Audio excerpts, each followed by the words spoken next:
नमस्कार, मैं खुशी और आप देख रहे हैं अपना राष्ट्रीय न्यूज। आइए नजर डालते हैं आज की बड़ी खबर। Kolkata rape murder case supreme court ने नेशनल टास्क फोर्स का गठन किया, ममता सरकार को लगाई फटकार।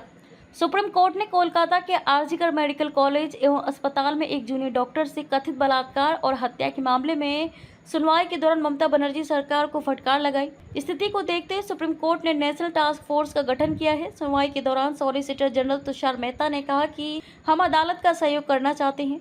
वरिष्ठ वकील कपिल सिब्बल पश्चिम बंगाल सरकार की तरफ से पेश हुए हैं। सुनवाई के दौरान डीवाई चंद्रचूड़ ने कहा कि ये सिर्फ कोलकाता में हत्या का मामला नहीं, ये मुद्दा देश भर में डॉक्टरों की सुरक्षा का है। अदालत ने इस मामले में स्वतः संज्ञान लिया है। प्रधान न्यायाधीश डीवाई चंद्रचूड़ की अध्यक्षता वाली पीठ इस मामले पर सुनवाई कर रही है। दिल्ली मेडिकल एसोसिएशन ने सुप्रीम कोर्ट में याचिका दायर कर स्वतः संज्ञान मामले में उसे भी पक्षकार बनाए जाने का अनुरोध किया है। मामले की अगली सुनवाई 22 अगस्त को होगी। सुप्रीम कोर्ट ने कहा कि डॉक्टरों के पास आराम करने के लिए जगह नहीं है, उनके लिए बुनियादी स्वच्छता का ख्याल नहीं रखा जाता। चिकित्सा स्वास्थ्य सेवा इकाइयों में सुरक्षा की कमी है। डॉक्टरों को अनियंत्रित रोगियों को संभालने के लिए छोड़ दिया जाता है। अस्पताल में चिकित्सा पेशेवरों के लिए केवल एक सामान्य शौचालय है, उनको शौचालय तक पहुँचने के लिए लंबी दूरी तय करनी पड़ती है।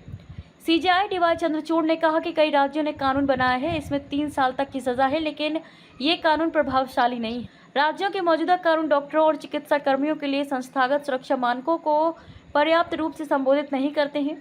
केंद्र सरकार की तरफ से एसजी तुषार मेहता ने राज्य पुलिस के डीजीपी को बदलने की मांग की। एसजी ने कहा कि पश्चिम बंगाल में किसी दूसरे अधिकारी को प्रभारी डीजीपी बनाया जाए, वर्तमान डीजीपी को हटाया जाना चाहिए। सॉलिसिटर जनरल ने सुनवाई के दौरान बंगाल पुलिस पर सवाल उठाते हुए कहा कि अगर किसी कार्यक्रम में 500 लोगों को बुलाना होता है तो हमें इसकी तैयारी करनी होती है। 7000 लोग लाठी डंडे के साथ हॉस्पिटल आते हैं, वो बिना पुलिस की जानकारी के संभव ही नहीं है।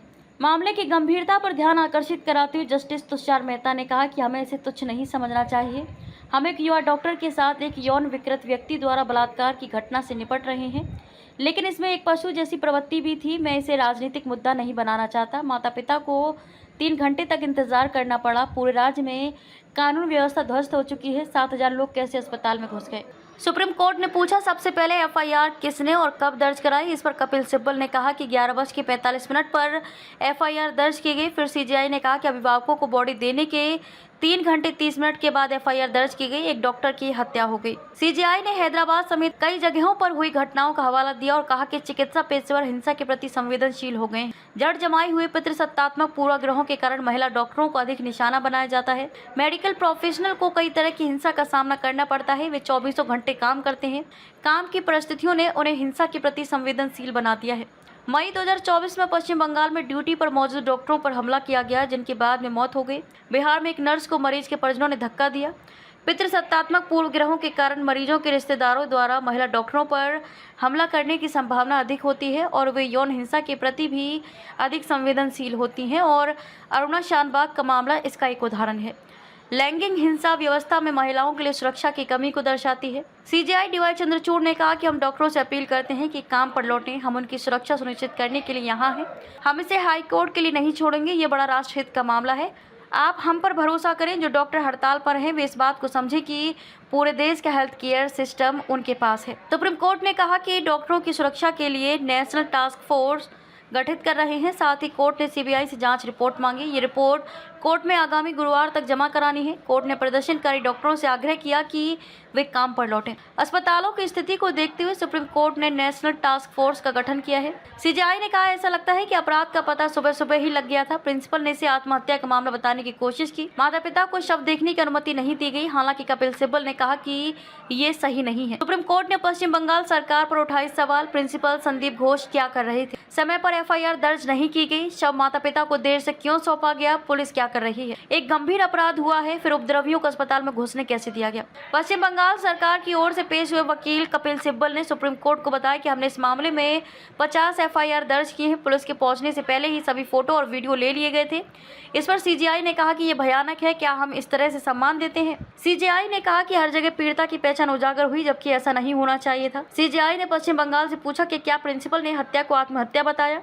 क्या पीड़िता के माता पिता को सूचना देर से दी, उन्हें मिलने नहीं दिया गया? ये सिर्फ कोलकाता नहीं, भारत भर में डॉक्टरों की सुरक्षा का मुद्दा। कोलकाता रेप मर्डर केस में सुप्रीम कोर्ट में सुनवाई के दौरान सीजेआई डीवाई चंद्रचूड़ ने कहा कि हम जानते हैं कि हाई कोर्ट ने मामले की सुनवाई शुरू की है, लेकिन हमने ये केस लिया है। इसका एक कारण है दरअसल ये मुद्दा भारत भर में डॉक्टरों की सुरक्षा का है। ये सिर्फ कोलकाता में एक हत्या का मामला नहीं है। हम जानते हैं कि वे सभी इंटर्न, रेजिडेंट डॉक्टर और सबसे महत्वपूर्ण महिला डॉक्टर हैं।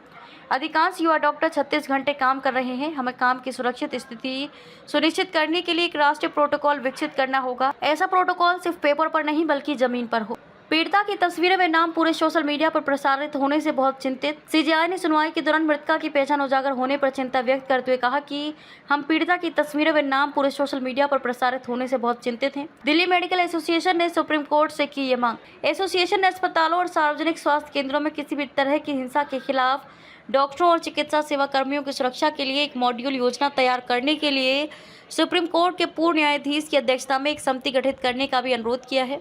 कलकत्ता उच्च न्यायालय ने हाल ही में मामले की जांच कोलकाता पुलिस से केंद्रीय अन्वेषण ब्यूरो सीबीआई को स्थानांतरित कर दी थी। कोलकाता में सरकारी अस्पताल के सेमिनार हॉल में जूनियर डॉक्टर से कथित बलात्कार और हत्या की वारदात के बाद देश भर में व्यापक स्तर पर विरोध प्रदर्शन हो रहे हैं। पूर्व प्रिंसिपल संदीप घोष के खिलाफ भ्रष्टाचार का मामला दर्ज। इधर कोलकाता पुलिस ने आरजीकर मेडिकल कॉलेज और अस्पताल के पूर्व प्रिंसिपल संदीप घोष के खिलाफ भ्रष्टाचार का मामला दर्ज किया है, जहां 31 वर्षीय स्नातकोत्तर जूनियर डॉक्टर का बलात्कार और हत्या का मामला सामने आया है। राज्य पुलिस सरकारी अस्पताल में वित्तीय अनियमितताओं की जांच कर रही है। सीबीआई ने सोमवार को 13 घंटे उनसे पूछताछ की थी। ये लगातार 5वां दिन है जब संदीप घोष से पूछताछ की जा रही है। सीबीआई ने अब तक 4 दिनों में लगभग 53 घंटे संदीप घोष से पूछताछ की है। अब तक के लिए बस इतना ही। फिर होगी आपसे मुलाकात ऐसी एक और खबर के साथ। अब तक के लिए नमस्कार और देखते रहिए अपना राष्ट्रीय न्यूज़।